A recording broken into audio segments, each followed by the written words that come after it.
यह पाठ भास रचित कर्णभार का रूप है जो कि महाभारत से लिया गया है। महाभारत युद्ध में कुंती पुत्र कर्ण कौरव पक्ष से था। इसको जन्मजात कवच और कुंडल प्राप्त थे, जिसके वजह से इसे कोई नहीं मार सकता था।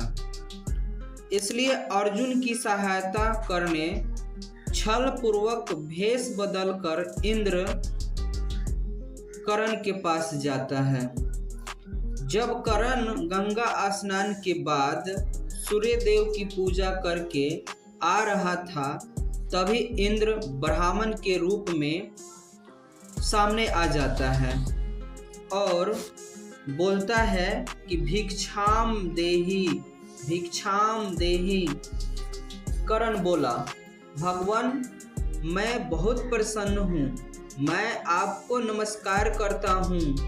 तो इंद्र दीर्घ आयु का आशीर्वाद नहीं देता है, लेकिन बोला कि आप सूर्य के समान, चंद्रमा के समान, हिमालय सागर के समान तुम्हारा यश रहे।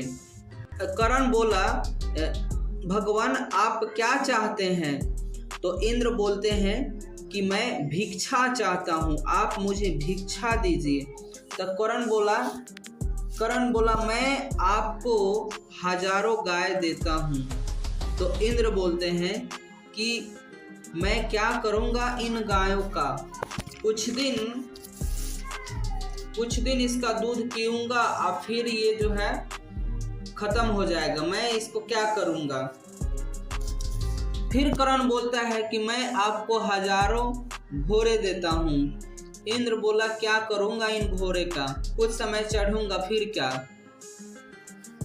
फिर कर्ण बोला कि मैं आपको हाथी देता हूँ और फिर हजारों मुद्राएं भी देता हूँ।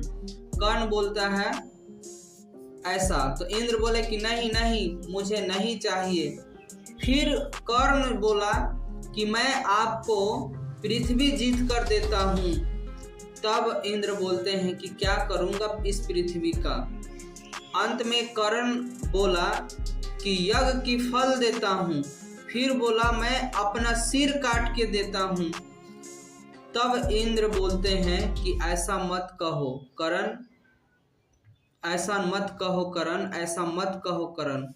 फिर कर्ण बोला कि मेरे पास जन्म से कवच कुंडल है, जिसे शरीर पर रखने पर कोई उसे नहीं मार सकता है, मैं ये आपको दे देता हूँ। तो इंद्र बोलता है कि जल्दी दो, जल्दी दो। फिर कर्ण अपना कवच कुंडल निकाल कर दे देता है और जब युद्ध में कर्ण जाता है तो वह पांचों पांडव के द्वारा मारा जाता है। यह है दानवीर की कथा।